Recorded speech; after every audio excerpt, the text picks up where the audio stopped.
आज हम पढ़ेंगे संविधान के अंतर्गत मंत्री परिषद। तो देखते हैं मंत्री परिषद क्या होती है। तो जैसे एक राजा को सलाह देने के लिए मंत्री हुआ करते थे, उसी प्रकार भारत सरकार में राष्ट्रपति को सलाह देने के लिए एक मंत्री परिषद होती है। मंत्री परिषद का काम क्या होता है? तो मंत्री परिषद का जो काम होता है वो राष्ट्रपति को सलाह देना होता है। तो संविधान के आर्टिकल 74 के अनुसार राष्ट्रपति को सलाह एवं सहायता के लिए एक मंत्री परिषद होगी, जिसका प्रधान प्रधानमंत्री होगा। ये आपको याद रखना है। तो मंत्री परिषद का जो प्रधान होता है वो कौन होता है? तो प्रधानमंत्री होता है।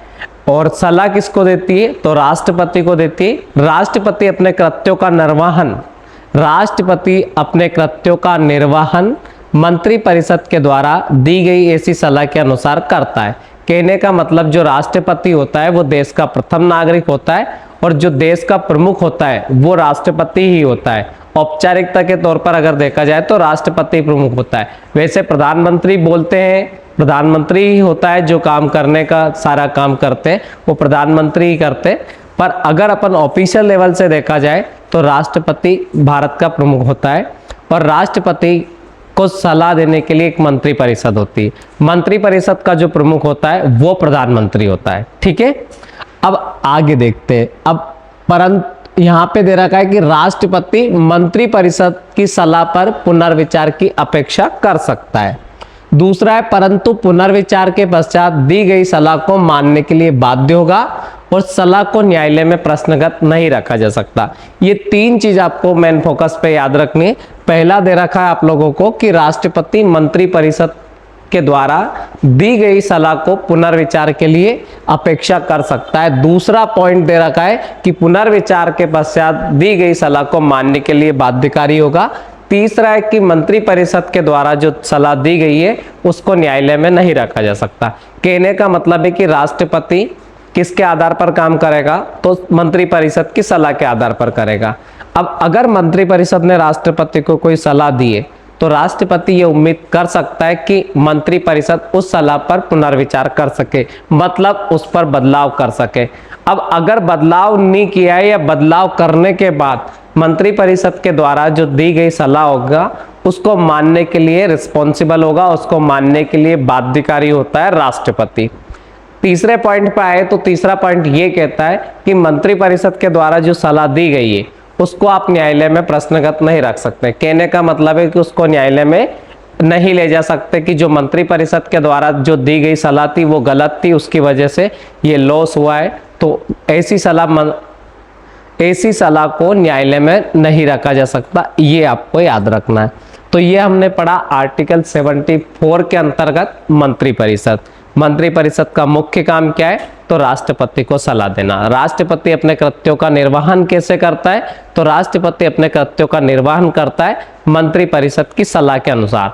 अब ये चीजें हमने हमारे संविधान में कहाँ से सीखी? तो सबसे पहले अगर देखा जाए तो हम मौर्यों के टाइम पे भी पढ़ते हैं, एंसेंट हिस्ट्री में पढ़ते हैं। तो मौर्यों को भी सजेशन देने के लिए एक मंत्री परिषद हुआ करती थी, और मंत्री परिषद सलाह देती थी और उनके आधार पर राजा अपना काम करता था।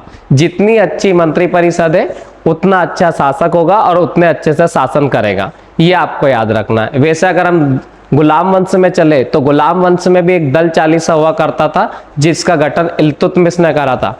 तो इल्तुतमिश ने भी ऐसे कैसे एक दल चालीसा बनाया था, जो 40 लोगों का एक समूह हुआ करता था। वो क्या करता था कि वो राजा को या सुल्तान को सजेशन देता था, सुल्तान इस सजेशन के आधार पर अपना काम करता था।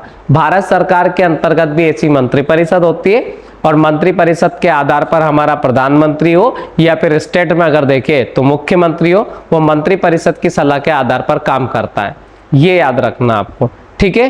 अब मंत्री परिषद का प्रमुख कौन होता है? तो आपसे पूछा जाएगा कि मंत्री परिषद का जो प्रमुख होता है वो कौन होता है? तो प्रधानमंत्री होता है, अगर केंद्र में बात करें, सेंट्रल गवर्नमेंट में बात करें। अब राज्य में बात करेंगे तो हम जब राज्य को पढ़ेंगे तो वहां पे मुख्यमंत्री को पढ़ेंगे, ठीक है। अब हम चलते आगे आर्टिकल 75 में। तो आर्टिकल 75 में प्रधानमंत्री पद की व्यवस्था की गई है। पढ़ते याद दे रखा है आर्टिकल 75 के अनुसार प्रधानमंत्री की नियुक्ति राष्ट्रपति करता है। आर्टिकल 75 के अनुसार प्रधानमंत्री की नियुक्ति राष्ट्रपति करता है और प्रधानमंत्री के परामर्श पर अन्य मंत्रियों की नियुक्ति भी राष्ट्रपति करता है। ये चीज आपको याद रखना है। और प्रधानमंत्री वह व्यक्ति होता है जो संसद में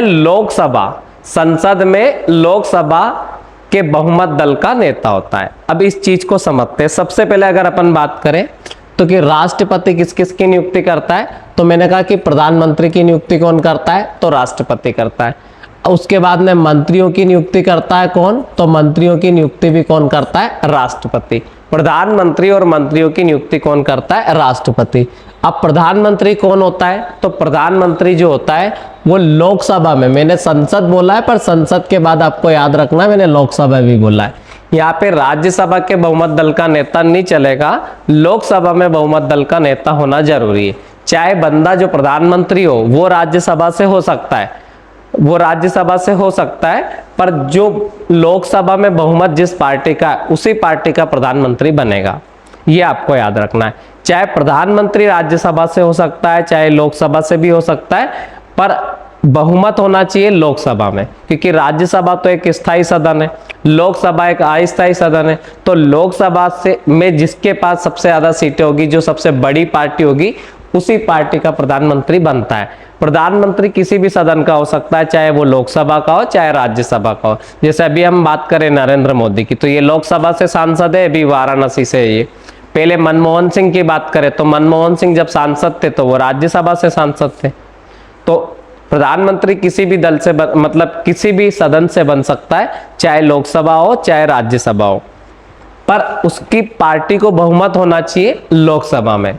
तो प्रधानमंत्री वह व्यक्ति होता है जो लोकसभा में बहुमत दल का नेता हो, ये याद रखना है। क्वेश्चन आता है कि प्रधानमंत्री को शपथ कौन दिलाता है, तो भारत का राष्ट्रपति दिलवाता है। मंत्रियों को शपथ कौन दिलाता है, तो मंत्रियों को भी शपथ भारत का राष्ट्रपति ही दिलवाता है। मंत्रियों की नियुक्ति कौन करता है, तो मंत्रियों की नियुक्ति तो करता है राष्ट्रपति, पर किसके परामर्श पर करता है, तो प्रधानमंत्री के परामर्श पर करता है। कहने का मतलब प्रधानमंत्री जिसे चाहे उसे मंत्री पद दिलवा सकता है और जब चाहे जब उनका मंत्री पद हटवा सकता है। ये आपको याद रखना है। तो पद ग्रहण कौन करवाता है, राष्ट्रपति, मतलब शपथ वही दिलवाता है संविधान की, प्रधानमंत्री को भी वही दिलवाता है। बस इतना आपको याद रखना है। अब चलते आगे। अब आगे दे रखा है आर्टिकल 75 के 3 के अनुसार मंत्रिपरिषद सामूहिक रूप से लोकसभा के प्रति उत्तरदायी होती है, जबकि मंत्री व्यक्तिगत रूप से राष्ट्रपति के प्रति उत्तरदायी होते हैं। अगर पूरी मंत्रिपरिषद की बात करें तो मंत्रिपरिषद लोकसभा के प्रति उत्तरदायी होगी, और व्यक्तिगत रूप से मंत्री की बात करें तो वह राष्ट्रपति के प्रति उत्तरदायी होंगे। ये याद रखना है। ये भी ध्यान रखना है कि मंत्रियों को शपथ राष्ट्रपति दिलवाता है, ये मैंने ऑलरेडी बता दिया है। और कोई भी व्यक्ति जिसे मंत्री नियुक्त किया गया हो परंतु किसी भी सदन का सदस्य ना हो, उसे 6 माह के अंदर किसी भी सदन की सदस्यता ग्रहण करना आवश्यक होगी, अदरवाइज वो उस मंत्री पद पर नहीं रह सकता। अब इस बात को अपन समझते हैं। मैंने कहा है कि किसी भी व्यक्ति को मंत्री बनाया जा सकता है, चाहे वो लोकसभा का सदस्य हो चाहे राज्यसभा का सदस्य हो या दोनों ही सदन का सदस्य नहीं हो, तो भी उस व्यक्ति को मंत्री बनाया जा सकता है प्रधानमंत्री के परामर्श पर 6 माह के अंदर उसे संसद के दोनों सदनों में से किसी एक सदन का सदस्य होना अनिवार्य होता है। ये आपको याद रखना। मतलब किसी भी व्यक्ति को मंत्री बनाया जा सकता है, चाहे वो लोकसभा से हो या राज्यसभा से हो या दोनों ही सदन से नहीं भी हो, तो भी उस व्यक्ति को मंत्री बना सकते हैं, पर 6 महीने के भीतर उसे किसी भी सदन का सदस्य चुनना अनिवार्य होगा। ये आपको याद रखना। फिर पढ़ेंगे हम, तो ये मंत्री परिषद के बारे में बस अपन को इतना ही पढ़ना। अब इसके बाद हम पढ़ने जा रहे हैं अटॉर्नी जनरल को। अटॉर्नी जनरल का मतलब होता है भारत का महान्यायवादी। तो अटॉर्नी जनरल ऑफ इंडिया हम पढ़ेंगे, भारत का महान्यायवादी इन्हें हिंदी में कहा जाता है। अब देखिए तो आर्टिकल 76 में इनके पद का वर्णन है। पहले समझ लेते हैं कि अटॉर्नी जनरल क्या होता है, कौन होता है और उनके काम क्या है। तो अगर एक सिंपल भाषा में समझे तो अटॉर्नी जनरल भारत सरकार के वकील होते हैं। मतलब भारत सरकार जब भी परेशानी में होती है या भारत सरकार के ऊपर कोई केस करता है तो उनकी तरफ से जो जवाब देने का काम करती है, सरकार की तरफ से जो जवाब देने का काम करता है वो होता है अटॉर्नी जनरल ऑफ इंडिया। ये आपको याद रखना है। तो अटॉर्नी जनरल ऑफ इंडिया जो होता है वो सरकार की पैरवी करता है। बस मेन चीज आपको याद रखना है, सरकार का जो सबसे बड़ा वकील होता है वो कौन होता है, तो सरकार का वकील होता है अटॉर्नी जनरल। ठीक है, ऐसे कैसे स्टेट में अगर हम बात करें, राज्य में बात करें, तो राज्य में महाधिवक्ता होता है। ये चीज आपको याद रखना। अब अटॉर्नी जनरल के पद की नियुक्ति कैसे होती है, कैसे नहीं होती, वो अपन डिस्कस करते हैं। सबसे पहले दे रखा आर्टिकल 76 के अनुसार महान्यायवादी पद की व्यवस्था की गई है। तो ये याद रखना है कि महान्यायवादी मतलब अटॉर्नी जनरल का जो पद है संविधान के किस आर्टिकल में, तो हमें याद रखना है कि संविधान के आर्टिकल 76 में इसका वर्णन किया गया। फिर आगे दे रखा कि महान्यायवादी भारत का सबसे बड़ा विधि अधिकारी होता है।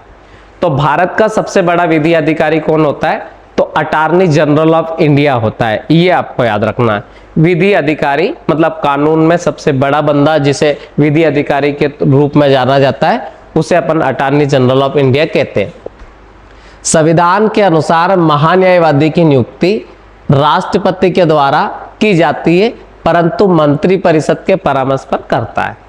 तो ये याद रखना है, प्रधानमंत्री के परामर्श पर महान्यायवादी की नियुक्ति की जाती है और उसी के परामर्श पर इसके पद से मुक्ति की जा सकती है। बस इतना याद रखना है। तो ये क्वेश्चन पूछा जा सकता है कि महान्यायवादी को कौन बनाता है, तो जो महान्यायवादी होता है उसको प्रधानमंत्री या मंत्री परिषद के परामर्श पर बनाया जाता है राष्ट्रपति के द्वारा। अब राष्ट्रपति को विविध विषयों पर सलाह देने या अपने कर्तव्यों के निर्वहन के लिए भारत के किसी भी न्यायालय में सुनवाई का अधिकार है।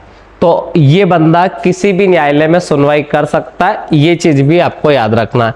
फिर है अटॉर्नी जनरल के पावर। अटॉर्नी जनरल के पावर की बात करें, मतलब अटॉर्नी जनरल को जो शक्ति है वो संविधान के आर्टिकल 88 में। तो महान्यायवादी संसद में किसी भी सदन का सदस्य नहीं होता है, फिर भी दोनों सदन में बैठ सकता है, बोल सकता है, पर मत नहीं कर सकता। तो ये क्वेश्चन कई बार एग्जाम में आ चुका है कि वो कौन सा व्यक्ति होता है जो संसद में ना तो लोकसभा का सदस्य होता है ना राज्यसभा का सदस्य होता है, फिर भी दोनों की कार्यवाही में भाग ले सकता है। तो ये आपको याद रखना है कि अटॉर्नी जनरल वो व्यक्ति होता है जो ना तो लोकसभा का सदस्य होता है ना राज्यसभा का सदस्य होता है, परंतु दोनों की कार्यवाही में वो भाग ले सकता है। ठीक है, परंतु वहां मत नहीं कर सकता। बस इतना आपको याद रखना है। तो ये अटॉर्नी जनरल के पावर है। ठीक है, तो अटॉर्नी जनरल के पावर समझ में आ गए, क्योंकि वो सरकार का चुना हुआ व्यक्ति होता है, सरकार का वकील होता है। अब सरकार का वकील होने के कारण वो लोकसभा में भी जाकर बैठ सकता है, राज्यसभा में भी बैठ सकता है, वह डिस्कस भी कर सकता है, पर केवल जब मत देने की बात आएगी तो वो मत नहीं देगा। अगला पॉइंट हम देखेंगे, आर्टिकल 78 में दे रखा है कि राष्ट्रपति को जानकारी देने के संबंध में प्रधानमंत्री के कर्तव्य, मतलब राष्ट्रपति को जानकारी करे। तो प्रधानमंत्री का कर्तव्य क्या होता है कि देश में क्या चल रहा है, क्या नहीं चल रहा है, ये सारी जानकारी राष्ट्रपति को पहुंचाना, ये कर्तव्य होता है भारत के प्रधानमंत्री का। तो ये हमें संविधान के 78 आर्टिकल में दे रखा है। तो बस इतना आपको याद रखना। और संसद पढ़ेंगे हम अगले वाले वीडियो में, जिसमें पूरा संसद पढ़ेंगे। वो वाला वीडियो इससे बहुत बड़ा होने वाला है, तो आप इसे ढंग से देखें और उसके बाद अगले